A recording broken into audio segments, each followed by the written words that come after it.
प्रातः स्मरणीय आचार्य श्री महाश्रमण जी के चरणों में सत सत नमन करते हुए हम आज सुबह का सत्र शुरू कर रहे हैं। त्रिपदी वंदना। वंदे अरहं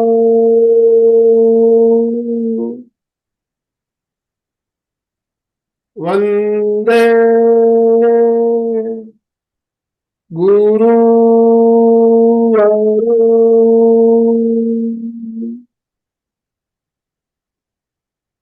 वंदे सच्च।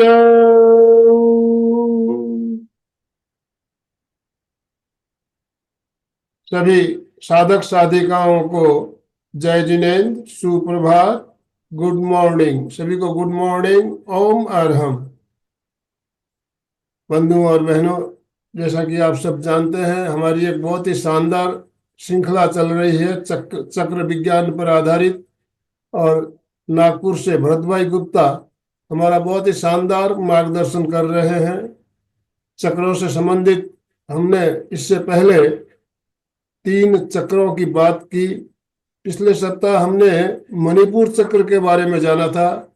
उसी क्रम को कंटिन्यू करते हुए मणिपुर चक्र के बारे में और कुछ बातें हम आज जानेंगे, और उसका जागरण कैसे किया जाए ध्यान भी करेंगे। तो मैं ज्यादा समय ना लेते हुए भरत भाई को आमंत्रित करना चाहूंगा, और आप सबसे निवेदन, दोनों हाथ ऊपर करते हुए भरत भाई का स्वागत कीजिए। भरत भाई, आपका बहुत बहुत स्वागत, बहुत बहुत अभिनंदन।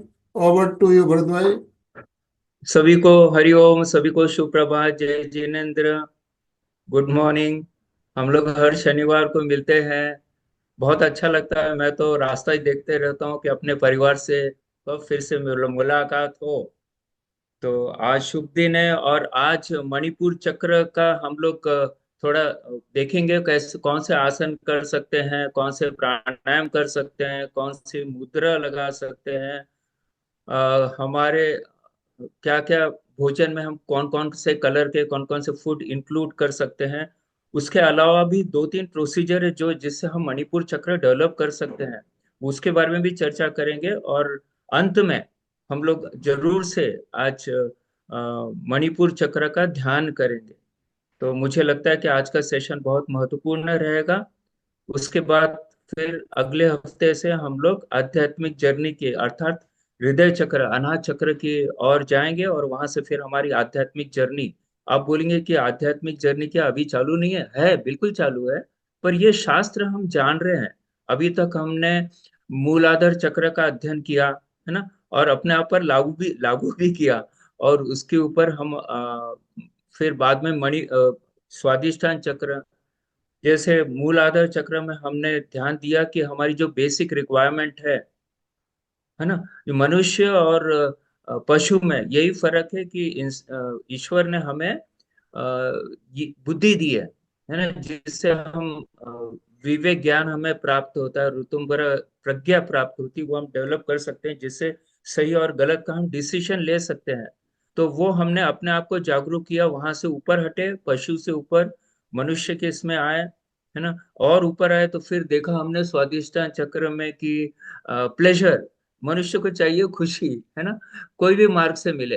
तो वो भी देखा कि कैसे खुशी कौन कौन से प्रकार से देखा है कि जिसके चक्र डेवलप नहीं रहते, वो दूसरे को दुख देकर, दूसरे के हक पर अधिकार करके, जैसे क्रोकोडाइल वगैरह जो वो नेचर रहता है वैसा बन जाते हैं। पर हमें वहां पे भी अटकना नहीं है, ना सेक्स के बारे में उसको हमें उसके अधीन जाना है। हमें सब कंट्रोल करते हुए आगे जाना है। तो स्वादिष्टान चक्र में हमारी क्रिएटिविटी बढ़ जाती है ना। तो वहां से हम लोग अभी वहां तक पहुंच गए हैं। और फिर पिछले हफ्ते हमने मणिपुर चक्र की ओर गए थे, जिसमें मणिपुर चक्र, मणि यानी ज्वेल्स, यानी सिटी ऑफ ज्वेल्स मणिपुर। और सचमुच वो ज्वेल्स है। मनुष्य का एक उद्देश्य होता है कि इस संसार में आए हैं तो सब लोग जाने मुझे, और उसके लिए अथक परिश्रम करते रहता है वो। जो भी उसको मार्ग मिलता है और वो चाहता है कि सब मुझे इज्जत दे, है ना। कुछ गलत तरीके से इज्जत कमाना चाहते हैं जो जिनका मणिपुर चक्र डेवलप नहीं है।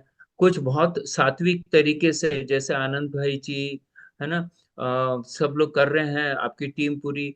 तो वैसे लोग, तो ये मणिपुर चक्र में ये है कि ये अगर हमारा डेवलप हो गया तो हम दुनिया की ऊंचाइयां जो हमने ठहराया है, या ईश्वर ने हमारे ठहरा लिया है, वो हम प्राप्त कर सकते हैं। मणिपुर चक्र में इतनी शक्ति है।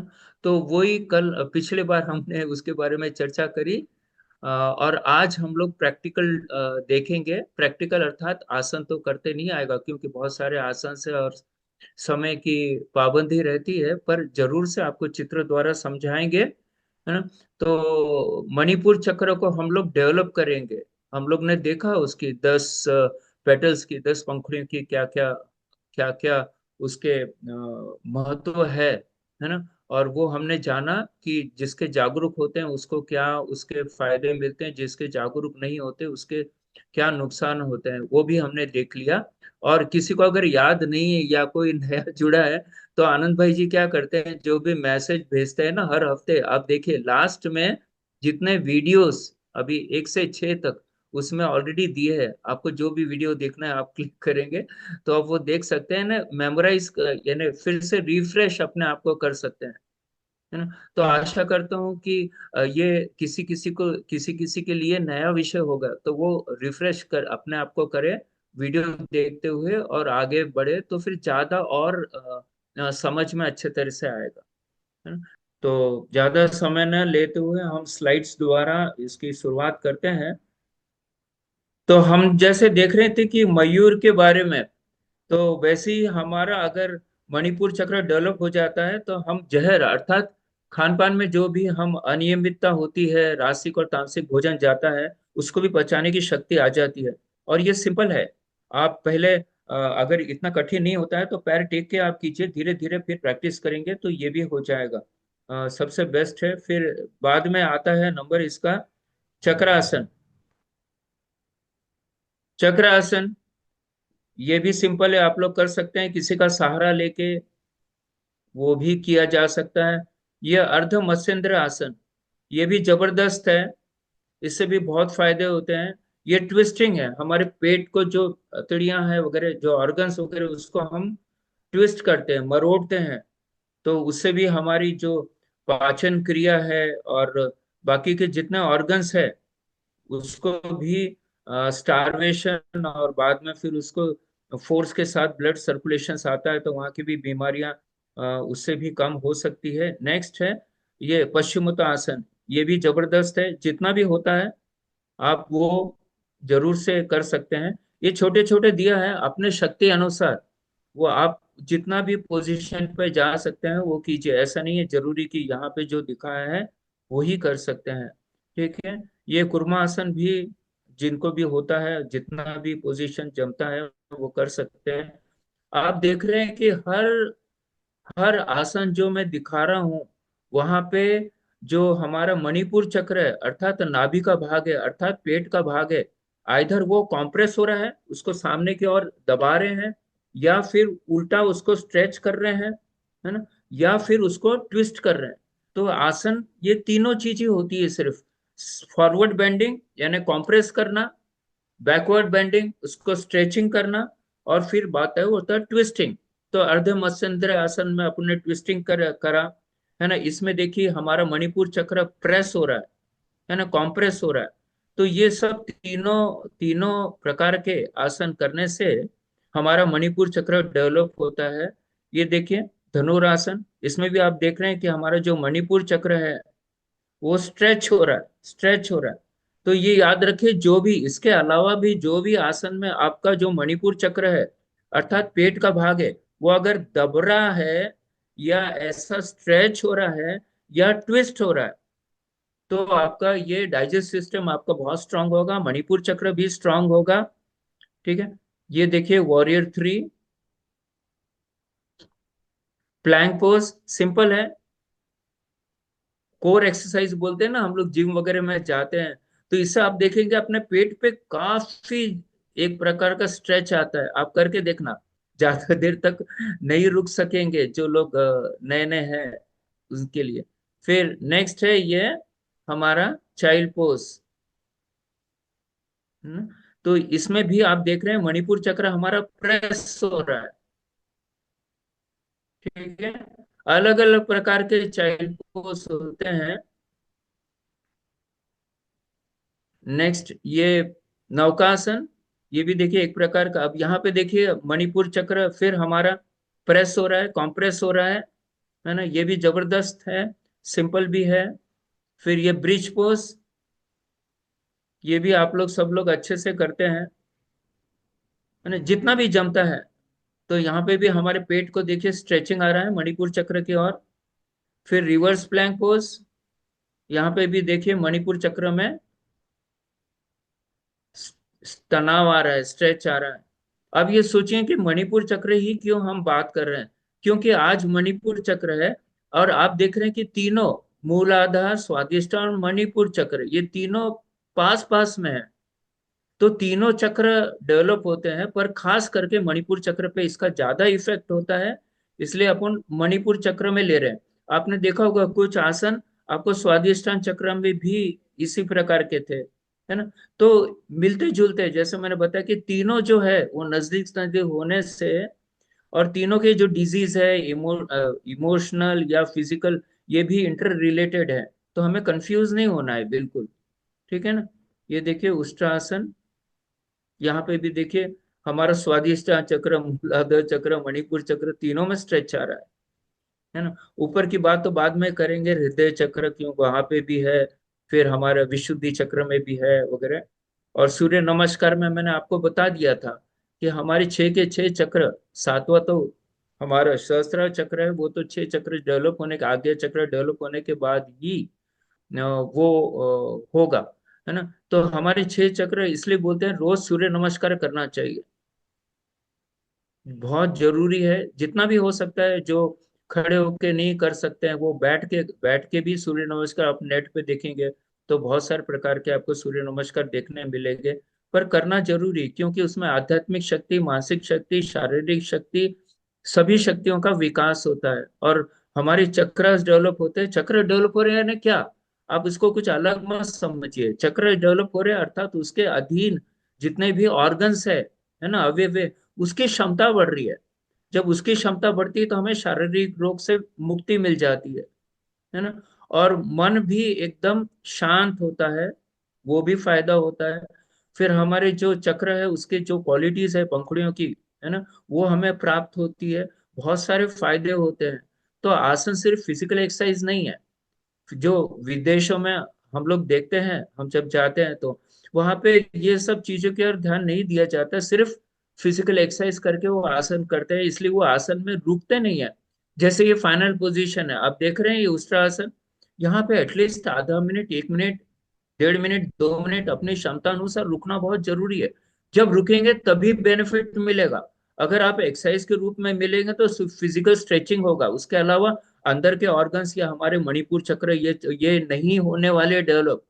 तो आप याद रखिए कि आसन और फिजिकल एक्सरसाइज में बहुत जमीन आसमान का फर्क है। आसन में हम थकते नहीं है, फिजिकल एक्सरसाइज में थकान आती है, ये सबसे बड़ा रीजन है। हाँ, कैलोरीज, जिनको कैलोरीज बर्न करना है वो एक्सरसाइज करे, उसके लिए नहीं। पर आसन से ये ज्यादा कैलोरीज बर्न नहीं होती, बहुत लिमिटेड कैलोरीज। और ये शवासन में भी आपको वो सिद्धियां प्राप्त हो सकती है मणिपुर वगैरह की। क्योंकि शवासन करना, जब भी मनुष्य थक जाता है आसन करते करते, तो बीच में भी वो शवासन कर सकता है। और ये तो पीठ के बल लेटे हुए है, अगर पेट के बल लेटे हैं तो मकरासन कीजिए, अगर बैठे बैठे हैं तो दंडासन कीजिए, है ना। तो फिर ये भी कर सकते हैं आप, चाइल्ड पोज भी कर सकते हैं, बहुत सारे हैं। अब देखते हैं प्राणायाम। प्राणायाम बहुत जरूरी है, और मैं आपको इसलिए बताता हूँ ये हर बार कि आठों के आठ प्राणायाम करना जरूरी है, क्योंकि ये सब हमारे जितने भी ऑर्गन्स है, जितने भी चक्रास है, उसको सबको डेवलप, हर हर हर प्राणायाम का एक अलग उद्देश्य होता है ना। सभी आप एक एक प्राणायाम का, क्योंकि इतने डिटेल में जाएंगे तो फिर अलग से प्राणायाम की क्लास ही लेना पड़ेगा, है ना। हर हर प्राणायाम का एक अलग उद्देश्य होता है, और वो चक्र से कौन कौन से जुड़े होते हैं, उसके क्या क्या फायदे होते हैं, वो कुछ। यहाँ मैं सिर्फ एक ही आपको बोलूंगा कि ये नाड़ी शोधन जो मैं हर बार आपको बताता हूँ वो करना बहुत बहुत जरूरी है। क्योंकि नाड़ी शोधन में हम लोग कुंभक लगाते हैं। जब कुंभक लगाते हैं ना, हमारा जैसे मूल बंद लगा दिया, जालंधर बंद लगा दिया, उसके बाद उड़ियान बंद। तो ये जो तीनों बंद लगाते हैं ना, तो हमारे जितने चक्र है, छह के छह चक्र, सात्विक की नहीं बात कर रहा हूँ, ये जागरूक होते हैं, इसमें आध्यात्मिक शक्तियां है ना। क्योंकि हम पूरी तरह से अंतर कुंभक बाहिर कुंभक होल्ड करके रखते हैं। और समय फिजिकली आप देखेंगे कि हमारे जो ऑक्सीजन लिया है उसको इजीली ट्रांसफॉर्मेशन जो लंग्स से हमारे ब्लड स्ट्रीम में होता है ना, वो तो हमारे फिजिकल बेनिफिट्स है। वैसे मेंटल बेनिफिट्स है। उस समय आप देखिए कि आपको कोई भी विचार नहीं आएंगे। तो ये शून्य स्थिति आ जाती है आध्यात्मिक स्थिति में। बहुत बहुत सारे फायदे हैं इसमें। ठीक है। तो ये कुंभक जो लगा सकते हैं जिनको हार्ट की प्रॉब्लम नहीं है, या जिनको बीपी वगैरह का प्रॉब्लम नहीं है, अस्थमा का प्रॉब्लम नहीं है, ऐसे लोग जिन्हें जरूर करना चाहिए। और जो नहीं कर सकते हैं उन्होंने अनुलोम विलोम, पर ये भी लंबी गहरी सांस लेना है। और ये फोर्स के साथ बिल्कुल नहीं लेना, नॉर्मल लेना है। लंग्स को पूरी तरह से भरना है, याद रखिए। ठीक है। होल्ड कर सकते हैं कीजिए, नहीं होल्ड कर सकते तो दूसरी नाक से उस उतना ही समय लगाते हुए इसको श्वास को छोड़ना है। फोर्सफुली नहीं छोड़ना है। ठीक है। बिल्कुल फोर्स नहीं लगना चाहिए लेने छोड़ने में। समय मैक्सिमम लगाओ लेने और छोड़ने में। ठीक है। और डबल मात्रा भी कर सकते हैं आप इसको छोड़ने की। अगर हम लोग वो नाड़ी शोधन नहीं करते, सिंपल अनुलोम विलोम करते हैं, तो उसमें तो इक्वल इक्वल बताया गया है। पर बाद में कुछ शास्त्रों में बताया गया कि इसको डबल कर सकते हैं। अर्थात अगर हमने 10 काउंट में श्वास लिया तो 20 काउंट्स में श्वास छोड़ेंगे।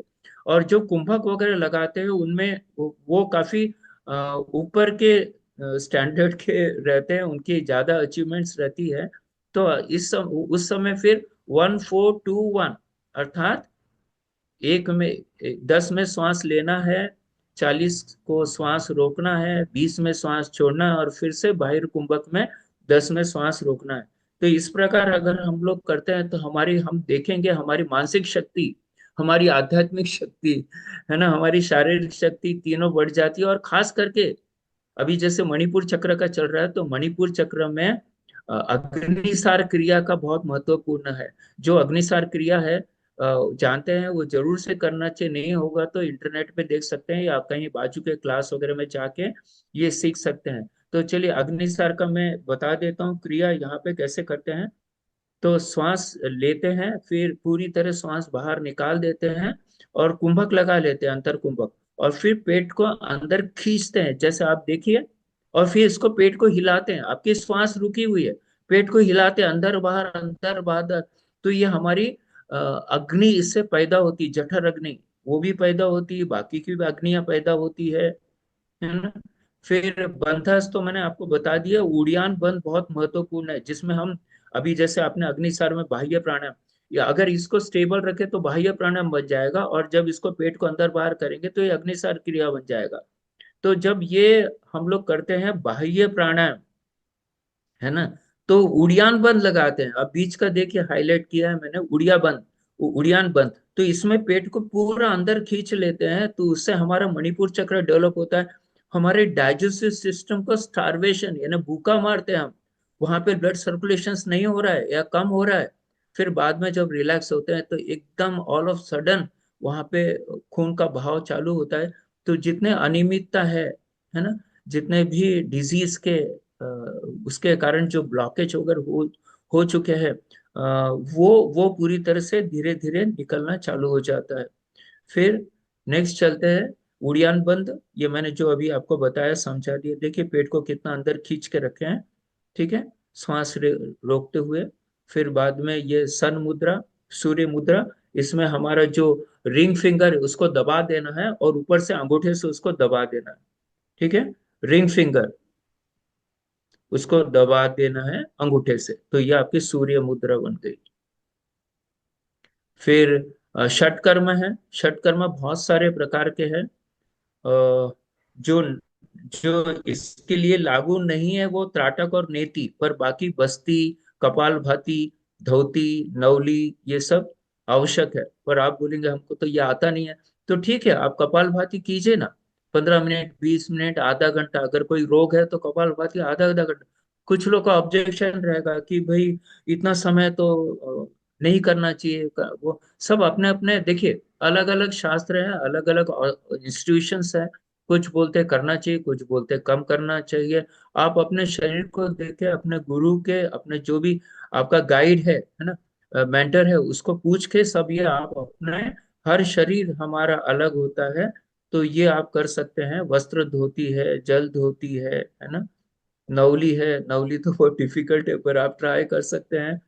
अब मणिपुर चक्र को हम डेवलप कैसे करें, है ना, प्रश्न आता है कि हम डेवलप कैसे करें। तो मणिपुर चक्र में क्योंकि ये डाइजेस्ट सिस्टम से संबंधित है, तो यहाँ पे अन्न का बहुत महत्व है। बोलते हैं ना, जैसा खाए अन्न वैसा बने मन, जैसा रहे मन वैसा बने शरीर, है ना।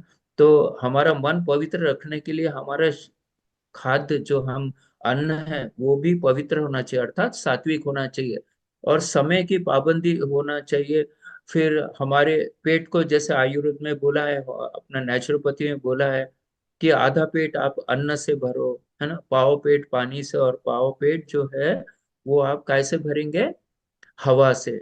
और नेचुरोपैथी के हिसाब से तो बोलते हैं अन्न में भी आपका 70 to 80% क्या होना चाहिए, फाइबर्स होना चाहिए, अर्थात वेजिटेबल सलाड्स वगैरह होना चाहिए, उबली सब्जियां वगैरह होना चाहिए। और सिर्फ 20 to 30% ही हमारा अन्न होना चाहिए, अर्थात जो रोटी है ना, चावल है, ये सब होना चाहिए। अगर ये हम मेंटेन करें, और अभी तो इतना अच्छा सीजन है, इतनी सस्तियां सब्जियां मिल रही है ना, तो जरूर से इसका फायदा लेना चाहिए। बहुत सारे जूसेस पीजिए, सूप पीजिए, है ना। वह बोलते हैं ना, ठंड जो काल होता है, हमारा विंटर सीजन, ये एकदम पौष्टिक होता है। इसमें डॉक्टर लोग का बिजनेस कम हो जाता है, क्योंकि सबकी सेहत अच्छी होती है। पर आजकल लोग ध्यान नहीं देते हैं, तो डॉक्टर का घर भरते रहते हैं। ठीक है, नहीं हो, वो सब्जेक्ट हमारा दूसरा है। तो न्यूट्रिश वेजिटेरियन फूड हमने लेना चाहिए। फिर हाँ, यहाँ पे फास्टिंग का, क्योंकि ये अन्न खाने से है, और फास्टिंग से संबंधित तो जितने जैन लोग है उनको तो मैं नमस्कार करता हूँ, नमन करता हूँ कि जो जैन धर्म में जो फास्टिंग का बता है, सबसे उच्च कोटि का है। पर जो लोग वो नहीं कर सकते हैं, तो साधारण फास्टिंग भी कर सकते हैं। जैसे अपने हिंदू धर्म में काफी बार लिखा गया है, इसके बारे में बताया है। एकादशी का बहुत महत्व है, आप लोग को सबको पता होगा। एकादशी, है ना, महीने में 2 बार आती है। तो उसका थोड़ा सा मैं आपको उसका विज्ञान बताऊंगा कि एकादशी करने से क्या फायदे होते हैं। ठीक है, तो digestive works on the continuously, हाँ। तो ये हमारे डाइजेस्ट सिस्टम को रेस्ट देना भी जरूरी है ना। हम देखे अपने शरीर को भी, रात को सोते हैं, है ना, रेस्ट देते हैं, पर खाने को रेस्ट नहीं देते। 2 समय भूख लगे ना वो लगे, खाते ही है। बीच में फिर चाय वगैरह, नाश्ता वगैरह बहुत भर देते हैं। तो कोई भी मशीन को आप थोड़ा सा रेस्ट देंगे ना, तो उसकी इफिशिएंसी बने रहेगी, कोई भी मशीन। फिर ये हमारे शरीर भी मशीन है ना। पेट को भी आपको आराम देना जरूरी है, और वो कब बैकलॉग कब क्लियर करेगा, है ना। फिर बीमारियां हो जाती है और वो बैकलॉग क्लियर करते हैं।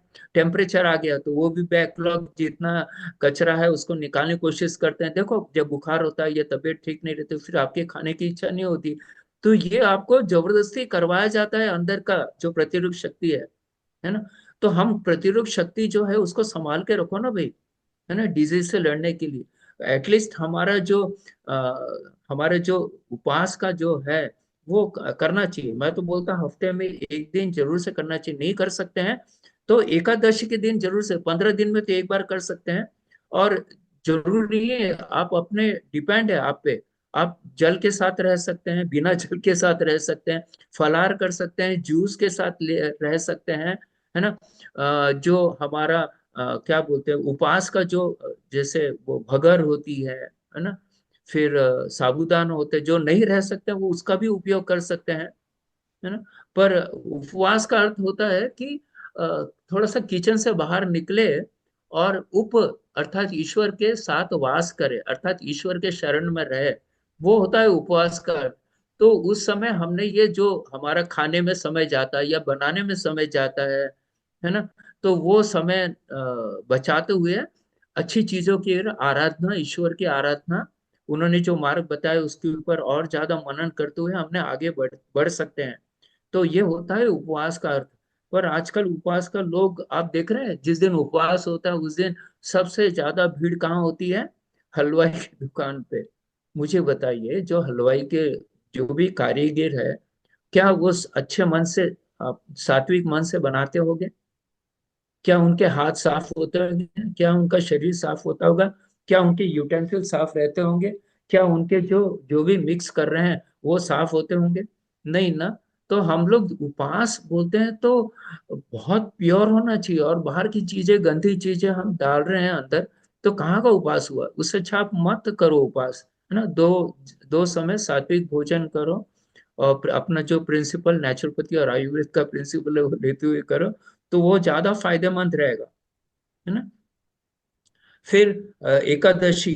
हाँ, तो आप देख रहे हैं कि ये जब पूर्णिमा होती है, अमावस्या होती है, तो आप देखना उसके बाद के पेपर में दूसरे दिन आपको जरूर से ये मैसेजेस पढ़ने मिलेंगे कि कहीं न किसी ने तलाक ले लिया, किसी ने सुसाइड कर लिया, किसी का एक्सीडेंट हो गया, ये खबरें आती है।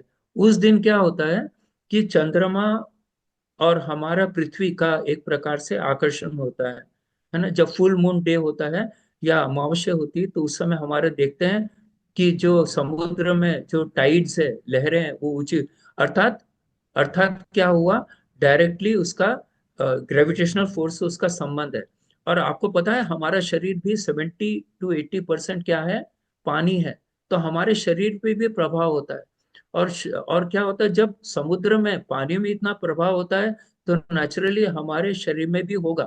तो ऐसा कहते हैं कि अगर उस दिन हमारे, क्योंकि आप देखिए, अगर पूर्णिमा और अमावस्या में मार करना, बहुत, आप लोग को नहीं बोल रहा पर बाकी लोग के लिए मार करना, कि उस दिन आपको ऐसे कुछ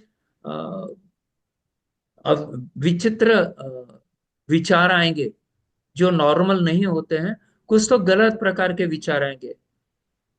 आप मार करना, तो बोलते हैं कि ये जैसे समुद्र में लहरों का उफान आता है, वैसे हमारे मनों में भी उफान आता है, जिसके कारण हम जो नहीं करना चाहिए वो कभी कभी कर बैठते हैं। तो ये कैसे होता है? तो इसका मतलब ये होता है कि हम जो भी अन्न खाते हैं, अब ध्यान से सुनना ये, ठीक है, हम जो भी, ये तो हमने सब बता दिया है, जो भी हम अन्न खाते हैं उसका रूपांतर पहले रस में होगा, फिर धीरे धीरे धीरे उसका आयुर्वेद के हिसाब से फिर रक्त में होगा।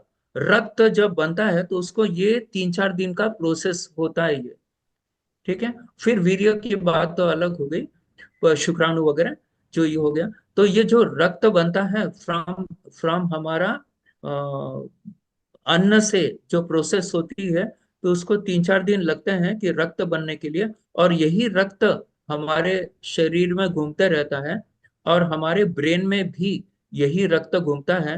तो एकादशी के दिन अगर आपने उपवास किया, तो हमारा जो ब्लड है, अब ये देखो बहुत माइक्रो लेवल पे हम लोग जा रहे हैं। ब्लड तो आप फिजिकली जो ये पैथोलॉजी में देखते हैं, वो ब्लड के साथ हमारी जो शक्तियां होती है जो मन की, है ना, तो वो भी हमारे विचार जो होते हैं वो भी हमारे उसके साथ रिलेटेड होते हैं, ठीक है। तो विचार आप देखेंगे कि जिसने भी उस दिन उपवास किया है, ईश्वर की आराधना करी है, सात्विक जीवन शैली उसने वापरा है उस दिन, तो आप देखेंगे कि पूर्णिमा या अमावस्या के दिन उसके विचार एकदम शांत होते हैं। और जिसने रासिक और तामसिक अगर वो 3-4 दिन पहले का भोग किया है, आप उस देखना कि उसके विचार जो है वो काफी चंचल हो जाते हैं, वो कुछ ऐसे कार्य कर जाता है जो कि नहीं होना चाहिए, ठीक है। तो ये उसके पीछे पूरा शास्त्र है। यहाँ पे वही मैंने बताया कि रोड एक्सीडेंट्स, फाइट्स होती है, झगड़ा होता है, सुसाइड होते हैं, क्राइम्स होते हैं ना, और फास्टिंग का जो होने से हमारा स्वादिष्टान चक्र और मणि स्वादिष्टान चक्र में बताया था 70 to 80% हमारा हमारा पूरा शरीर में पानी है ना। मणिपुर चक्र भी क्योंकि डाइजेस्ट सिस्टम से इसका संबंध है, तो वो भी हमारा क्लीन हो जाता है। और 3-4 दिन में वो क्या होता है कि जो ब्लड है वो हमारा ब्रेन में यानी पूरे शरीर में पहुंचता है, और फिर वैसे विचार आते हैं।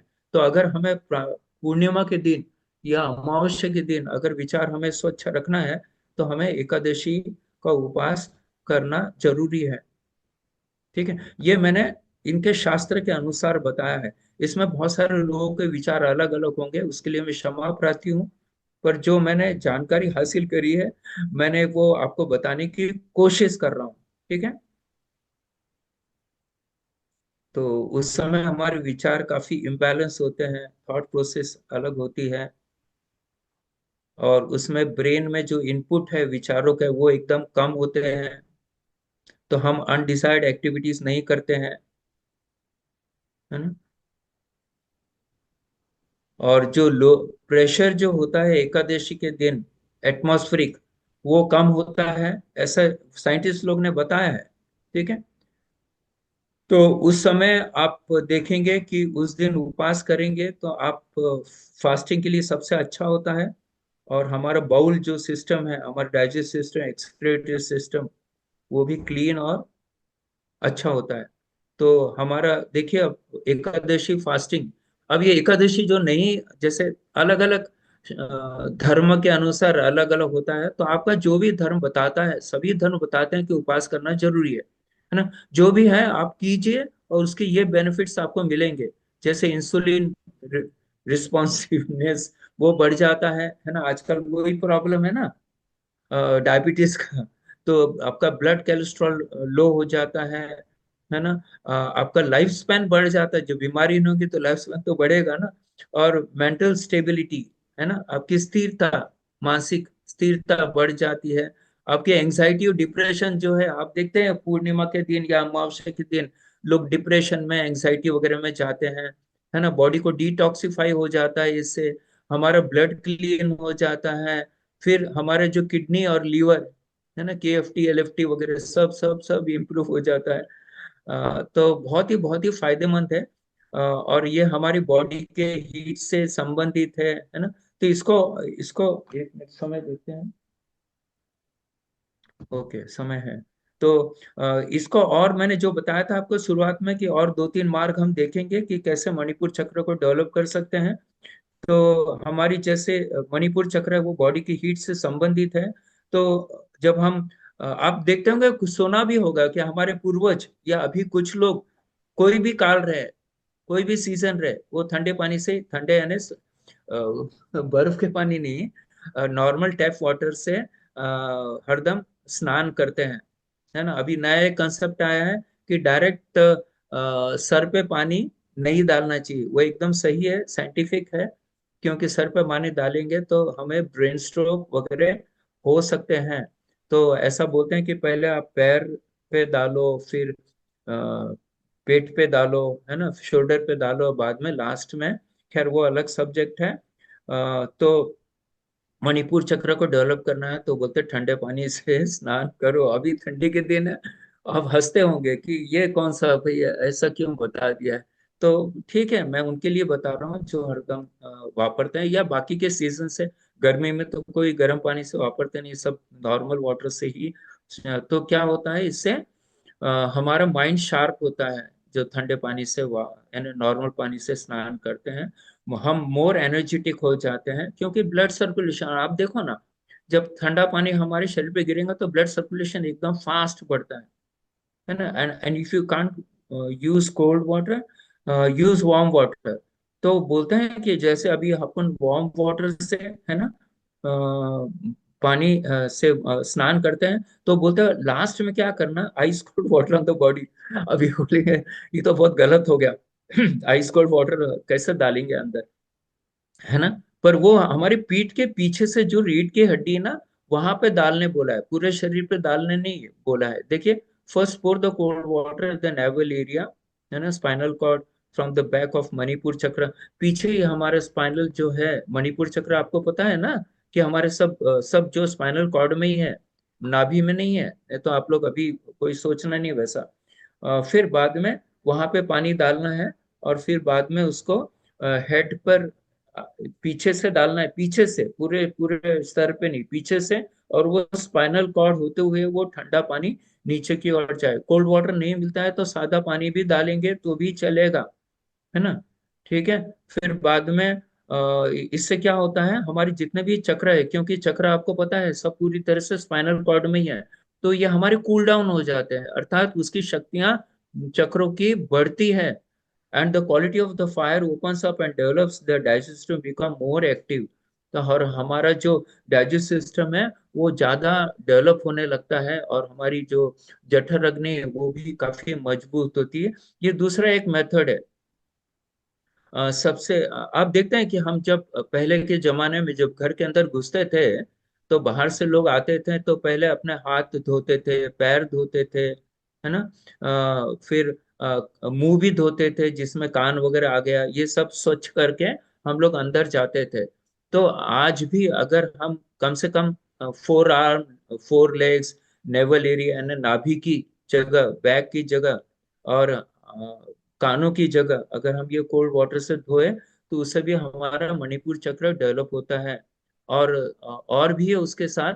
फिर बाद में जैसे हमारे जो गुरु है स्वामी रामदेव महाराज, वो हरदम हमें बताते थे, जब हम लोग 2005 में हरिद्वार में गए थे उनसे सीखने के लिए, तो बोलते थे कि मुंह में पानी भरो, ठंडा पानी, और आंखों पे पानी स्प्लैश करो धीरे धीरे। ठीक है। तो इससे भी हमारी आंखों की ज्योति बढ़ती है, और साथ ही साथ हमारा मणिपुर चक्र भी डेवलप होता है। तो ये भी आप रोज कर सकते हैं आंखों की ज्योति बढ़ाने के लिए, है ना। आप देखो एकदम आंखें, एकदम जिनकी जलन होती है आंखों में, उसमें जबरदस्त फायदा होगा। और जब कोल्ड वाटर हम अपने मुंह में भरते हैं, तो उससे क्या होता है, हमारी जो रक्त वाहिनियां हैं उसका भी जो ये है वो ठंडा हो जाता है, अर्थात जो गर्मी आपको प्राप्त हो रही थी वो नॉर्मल हो जाती। बहुत सारे फायदे हैं, है ना। फिर कुछ अफर्मेशंस भी है। बोलते हैं ना, जैसा आप बोलेंगे वैसा आपके जिंदगी में होने लगता है। तो ये कुछ अफर्मेशंस है, डिटेल में नहीं जाएंगे। हमारे मन में हरदम बोलते रहना है कि मैं एक पावरफुल हूँ, मैं कॉन्फिडेंट हूँ, है ना। ये सब चीजें, मेरा कंट्रोल है सब इमोशन फीलिंग्स वगैरह पे। फिर हम्म, ठीक है, ये सब चीजें हैं। वो आपके मन में वो सोचना है, तो ये बढ़ेगी। हमारे जितने भी ड्रीम्स है वो पूरे कर सकते हैं, क्योंकि मणिपुर चक्र है ही वो, जो आप सोचते हैं वहां ये पूर्ण हो जाता है। मैंने बताया था आपको, एक जंगल गोट, बकरी, जंगली बकरी, वो जहां पे मनुष्य नहीं पहुंचता है, एकदम टॉप पे, पहाड़ के एकदम टॉप जहाँ कोई नहीं पहुंचता, वहां जाके आके फिर वापस आती। तो मनुष्य में भी उतनी शक्ति है कि वो जो चाहता है वो कर सकता है, ये मणिपुर की शक्ति है। फिर व्हेन योर मणिपुर चक्र अगर बैलेंस होता है, तो हमारे नाक में या मुकस होता है वो जमा नहीं होता है ना। जैसे किसको हरदम सर्दी खांसी वगैरह, है ना, वो रहती है, तो वो नहीं होता है। और हमारे जो पैसेज है नाक का, वो एकदम क्लियर होता है, और उसके कारण हमारा माइंड भी क्लियर और शार्प होता है। फिर अग्नि मुद्रा, है ना। तो इसमें अग्नि मुद्रा यानी वो अग्नि मुद्रा वाली नहीं, ये अग्नि मुद्रा एक अलग प्रकार की, आपको शवासन में लेट जाना है, श्वास लेना है, श्वास छोड़ना है ना। और इमेजिन करना है कि जितने भी कॉस्मोस यानी ब्रह्मांड की जो शक्तियां हैं, जो एनर्जी है, जो ईश्वरीय एनर्जी है, वो पूरी तरह से हमारे शरीर में एंटर हो रही है, और मणिपुर चक्र डेवलप हो रहा है। इसको बोलते हैं अग्नि मुद्रा। अलग अलग नाम दिया है, अलग अलग। तो वही बताया कि ब्रीदिंग, श्वास लेते रहना, श्वास छोड़ते रहना है ना। और ये 7 7 बार आप कर सकते हैं, बाद में आप उठ जाइए, ये भी प्रयोग कर सकते हैं। देखिए बहुत सिंपल है। आप जब लेटे हुए हैं, इसके बाद में चलते हैं कौन सा भोजन यानी कौन सा अन्न खाना चाहिए। तो जितना भी पीले रंग का है वो आप ले सकते हैं। उसमें येलो पेपर्स हो गया, काली मिर्च हो गई, है ना, येलो वाली, कॉर्न हो गया, लेमन हो गया, बनाना हो गया, पाइनएप्पल हो गया, येलो शिमला मिर्च हो गई, ये सब चीजें ले सकते हैं। और अवॉइड क्या क्या करना है, क्योंकि अब हमारे बुजुर्गों के भी बोलते रहते हैं, डॉक्टर भी बोलते रहते हैं कि शुगर से परहेज करो। आपको पता है ना, कैंसर की जो खुराक है, कैंसर के सेल को क्या चाहिए खाने के लिए, क्यों पनपते, वो शुगर से पनपते हैं। तो शुगर टोटली आप बंद कर दीजिए, कुछ नहीं होगा। अगर आप फल वगैरह खा रहे हैं तो फ्रुक्टोस आपको भरपूर मात्रा में मिल रहा है ना। तो आपको ये बाहर से जो बनी हुई शुगर है, वो काफी केमिकल्स रहते हैं उसके अंदर। ठीक है। गुड़ ले सकते हैं, ठीक है। पर जितना भी मीठा, जैसे जिनकी उम्र वगैरह हो गई है, वो उन्होंने थोड़ा सा इस पे नमक और शक्कर पे कंट्रोल करना चाहिए। व्हाइट फ्लोर, मैदा बिल्कुल नहीं खाना चाहिए, हमारा डाइजेस्ट सिस्टम बहुत खराब हो जाता है। रिफाइंड एंड प्रोसेस फूड बिल्कुल नहीं। तिलांजलि दे दीजिए। कभी भी इसको ना घर में रखे, ना खरीदे वगैरह, ना किसी को प्रेजेंट करे, ना बच्चों को कभी खाने दे। बुरा लगेगा उनको, है ना। पर आदतें डालना हमारे बड़े बुजुर्गों का काम है। बच्चों को तो जैसा आप शेप देंगे वैसे वो बनेंगे, है ना। टीवी में दिखाते हैं, एडवर्टाइज दिखाते हैं, इसका मतलब वो सही नहीं है। इतने सारे हीरो हीरोइन इसका एडवर्टाइज वगैरह करते हैं, वो क्या कभी वापरते हैं? उनको करोड़ों रुपए ऐड में मिलता है, इसलिए वो करते हैं, और कुछ नहीं है। तो ये सब बेवकूफ बनाने के धंधे हैं। हमने उसके आदी नहीं होना चाहिए, और बच्चों को समझाना चाहिए। ठीक है। और होल ग्रेन सीरियल्स हमने खाना ही चाहिए, ब्राउन राइस खाना चाहिए, सनफ्लावर सीड्स खाना चाहिए। ऐसी जो हमारे, इसके अलावा भी बहुत सारी चीजें हैं जो हमने खाना चाहिए।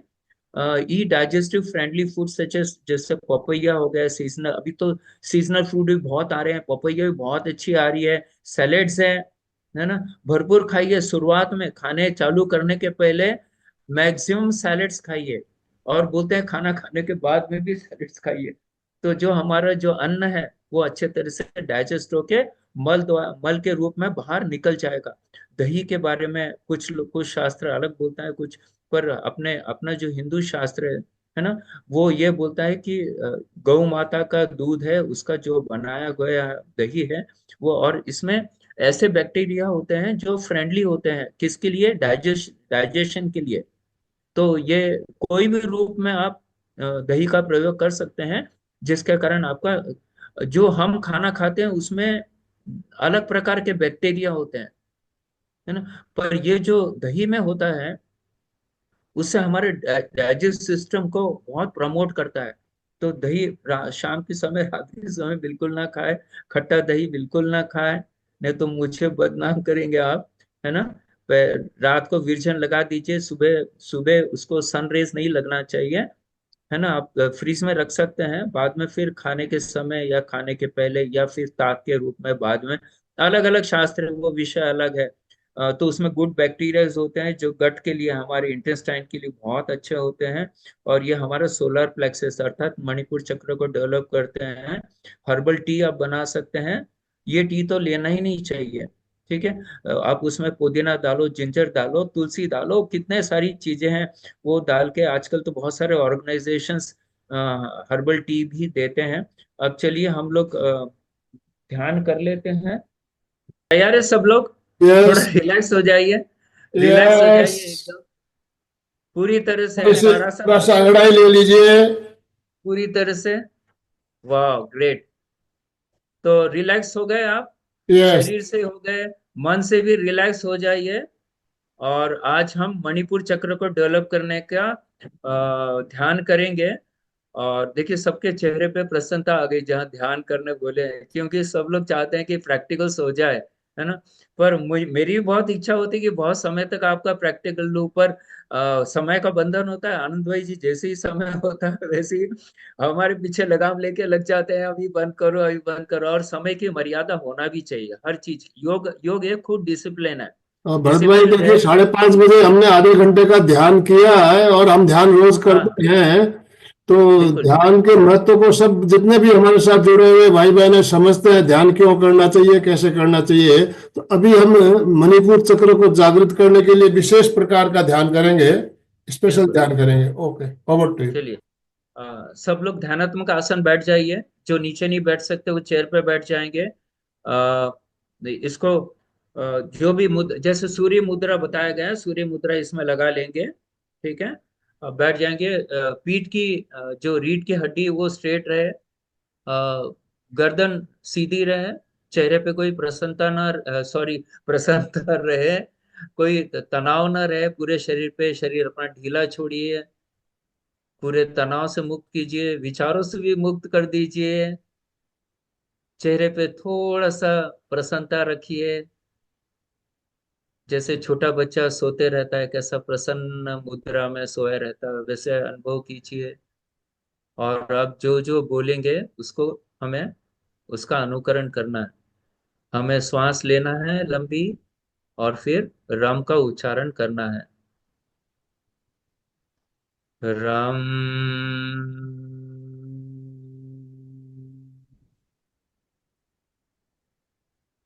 राम।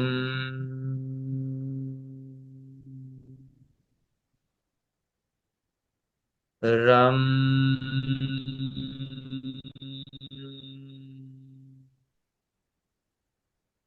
पूरा कंसंट्रेशन हमारा मणिपुर चक्र पे रहेगा।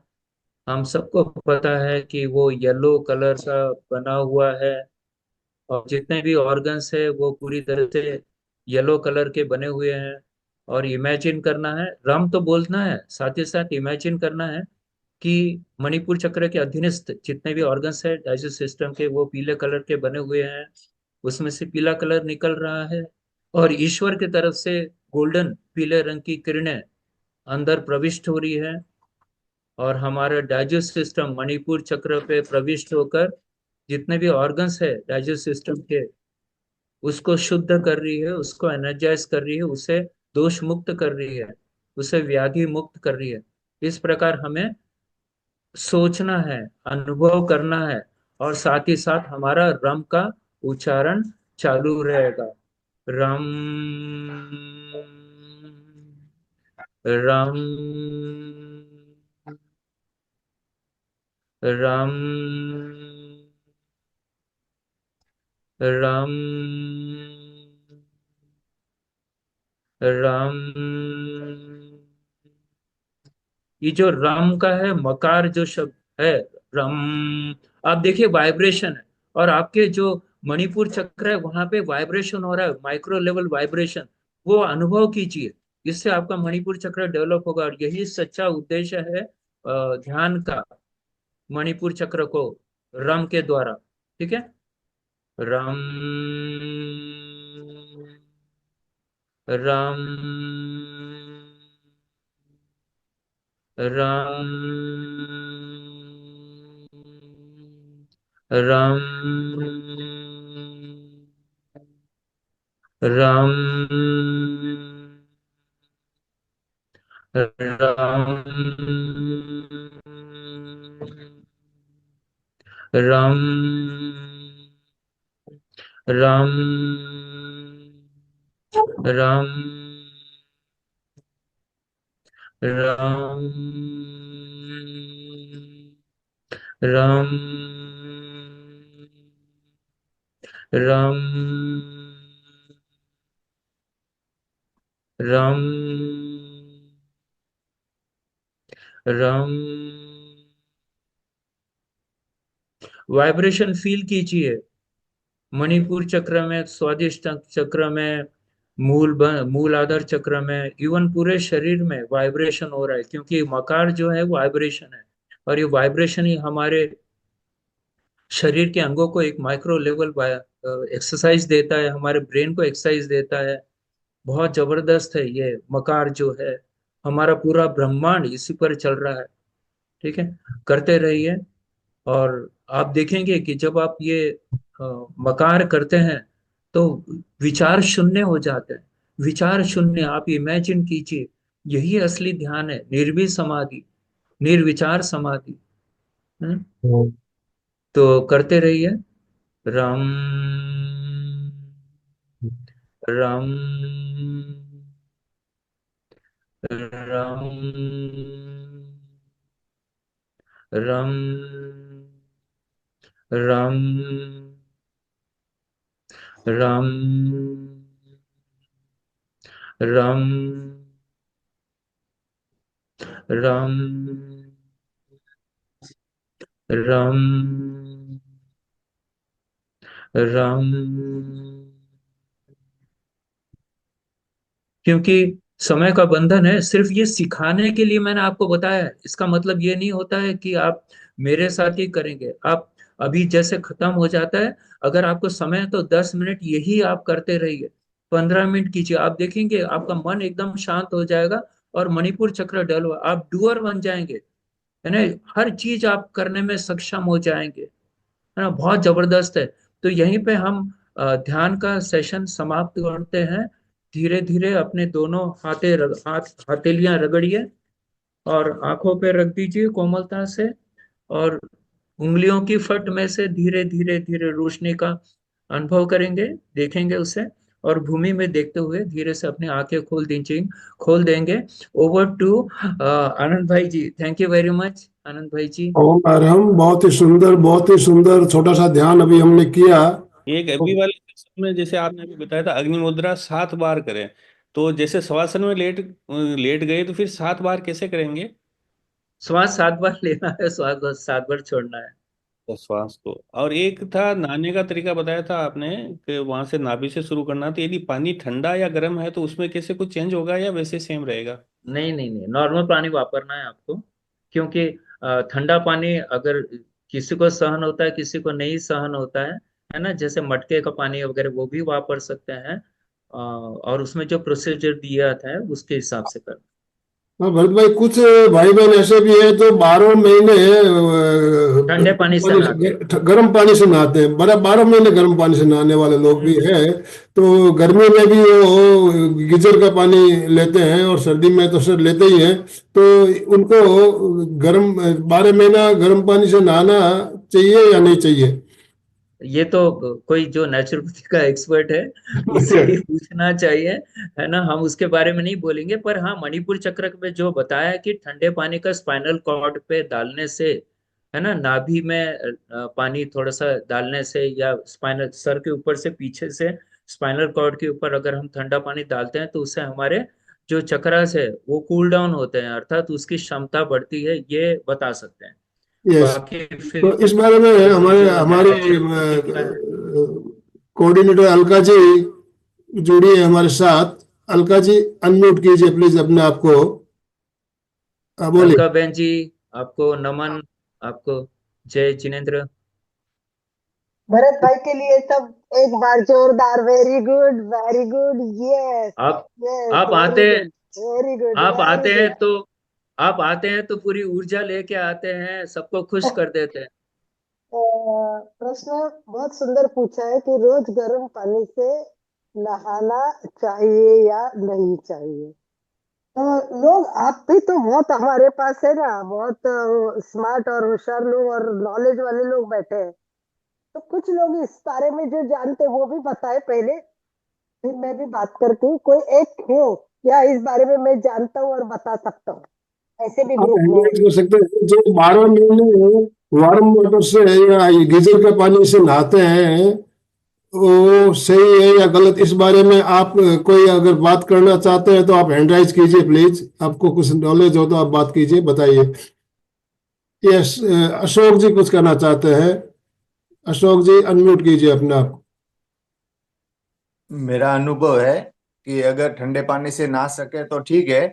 और जिनको गर्म पानी से नहाने की आदत है, करीबन करीबन बॉडी टेम्परेचर जितना हल्का सा ठंडा पानी कम करके गुनगुना रख के, और सर पे जहां तक होए वहां पे ठंडा पानी काम में लेवे। और पहले एक बार अपने गुनगुने पानी से स्नान कर दे तो बॉडी टेम्परेचर और पानी का टेम्परेचर ये सो हो सकता है। और पहले नाभि से उसको ठंडा पानी डालेंगे तो उसमें कोई खास तकलीफ नहीं आती है। फिर धीरे धीरे आपके योगाचार्य ने बताया कंधों पे डाले, और फिर अपन ठंडा पानी सर पे डाल सकते हैं। और सर पे जहां तक होवे ठंडे पानी का ही का उपयोग करें। ओम अरहम। ठीक है चलिए। कहा, बिल्कुल परफेक्ट कहा। मैं एक बात बताना चाहूंगी कि बचपन से मेरे माँ की आदत थी कि गरम गरम पानी से नहाना, और वो भी बहुत गरम, कड़क कड़क बाफे आ रहे हैं ऐसे पानी से। और खुद भी वैसे नहाती थी और हमको वैसे नहलाती थी। तो अभी वो तो आदत तो हो गई कि गरम गरम गरम पानी चाहिए, दिमाग में इतना बैठा था। कि उसके बिना ऐसा लगता था कि नहा ही नहीं सकते। परंतु जैसे जैसे योगा में गए, अभ्यास होने लगा, तब पता चला ये तो गलत है। इतना गर्म पानी तो नहाना ही नहीं चाहिए, गर्म पानी से तो एकदम गर्म गर्म पानी से तो नहाना ही नहीं चाहिए। जैसे अशोक जी ने कहा, सचमुच ये टेम्परेचर बॉडी से मेंटेन करता है, उस तरह एक पानी, नया पानी, गर्म पानी ऐसा हल्का सा लेना चाहिए। दूसरी बात ये है कि अगर नहीं होता है, किसी से सहन नहीं होता है ठंडा पानी से, ठंडा पानी राजस्थान में जाओगे तो ठंडा ठंडा पानी लोग लेते हैं, एकदम ठंडा पानी चलता है। मैंने देखा, मैं शादी करके जब पहली बार राजस्थान गई थी तो मुझे तो बहुत वो लग रहा था, बाप रे क्या लोग हैं ये, कैसे पानी ले रहे हैं, ठंडा पानी और नहा रहे हैं रोज। तो मुझे बहुत आश्चर्य लगता था। परंतु सच बात ये कि रेगुलरली नहाना नहीं चाहिए, बहुत परंतु बढ़िया। सर्दियों में जरूर नहाना चाहिए, थोड़ा सा गर्म पानी से, थोड़ा सा गर्म पानी होना चाहिए, क्योंकि इससे क्या होता है, एक शांति मिलती है वहां, अच्छा लगता है गर्मी में, तनाव कम हो जाता है, दिमाग की थकावट दूर हो जाती है और आराम लगता है, ऐसा लगता है वाह मस्त है, अच्छा लगता है। तो थोड़ा सा अपने आप को भी अच्छा लगना चाहिए, परंतु कोशिश यही होनी चाहिए कि हम गर्म पानी से ना नहाए। कहते हैं कि भाई शरीर के लिए चलिए, ठंडा पानी अभी बहुत फायदा देता है। शशि जी कुछ क्या पूछना चाहते हैं? शशि जी बोलिए। जय जिनेन्द्र जी। जय गर्म जिनेन्द्र। पानी के लिए ऐसा है, कहते हैं कि गर्म पानी से अगर हम नहाते हैं तो किडनी पे बैड इफेक्ट पड़ता है, इसलिए नहीं नहाना चाहिए। बट जो हार्ट पेशेंट है, डॉक्टर स्पेशली कहते हैं उनको कि आपको ठंडे पानी से नहीं नहाना चाहिए, क्योंकि एकदम जब ठंडा पानी डालते हैं तो वो जो झुरझुरी होती है वो हार्ट पे बैड इफेक्ट करती है। तो जिनके साथ जैसी प्रॉब्लम हो उसके मुताबिक उन्हें करना चाहिए। तो हम जैसे, मेरे हस्बैंड है वो 12 महीने गर्म पानी से नहाते हैं, पर सर्दी में थोड़ा तेज होता है, गर्मी में बिल्कुल कोजी कोजी होता है, क्योंकि उन्हें डॉक्टर ने स्पेशली कहा है, वो हार्ट पेशेंट है, तो उन्हें ये स्पेशली कहा कि आपको ठंडे पानी से नहीं नहाना है। तो किडनी के लिए अच्छा नहीं होता गर्म पानी। किडनी की जो कैपिलरीज हैं वो सिकुड़ जाती हैं, वो काम करना कम कर देती हैं, उनके लिए गर्म पानी नहीं चाहिए। बहुत ऐसा बढ़िया, मुझे, बहुत ही बढ़िया जानकारी, बहुत ही बढ़िया जानकारी, बहुत बढ़िया, धन्यवाद। अभी स्वाति जी कुछ कहना चाहती है। स्वाति जी बोलिए। हाँ जी सर, नमस्कार सर, भरत सर, आनंद सर, अलका नमस्ते। मैम, सबको नमस्कार। एक्चुअली यहाँ पे लाइट चली गई थी तो बीच में डिस्टर्ब हो गया मेरा। वो मैं पूछ रही थी, भाया प्राणायाम क्या होता है, कैसे करते हैं वायु प्राणायाम। वो सर बाह्य बताएं, प्राणायाम कैसे में करते हैं क्या? अ, अच्छा, बाह्य अभी प्राणायाम क्या है वो? लंबी गहरी श्वास लेना है। हाँ ठीक है, श्वास पूरी तरह से छोड़ देना है जी और नाभि के भाग को अंदर खींच लेना है, जिसे हम उड़ियान बंद बोलते हैं ना, जी। वो है बाह्य प्राणायाम। अच्छा, सिर्फ उड़ान बंद करके जो श्वास लेना है उसको कहते हैं बाह्य प्राणायाम। यस। हाँ हाँ, और इसी टाइप से हम अग्निसार भी करते हैं बिल्कुल कि बिल्कुल। उस श्वास को समय बाहर श्वास रोके हुए छोड़कर। बाह्य हाँ जी, बाह्य प्राणायाम में ही आपको बाहर पेट को अंदर बाहर करना है, वो अग्निसार क्रिया हो जाती है। अग्निसार हो जाता है। आप थैंक यू सर। आप कौन से शहर में रहते हैं? दिल्ली। मैं सर दिल्ली न्यू तो दिल्ली। दिल्ली में आजू बाजू में आप स्वामी जी रामदेव बाबा के जो क्लास है ना, वहाँ चले जाएंगे तो वो लोग रोज करवाते हैं।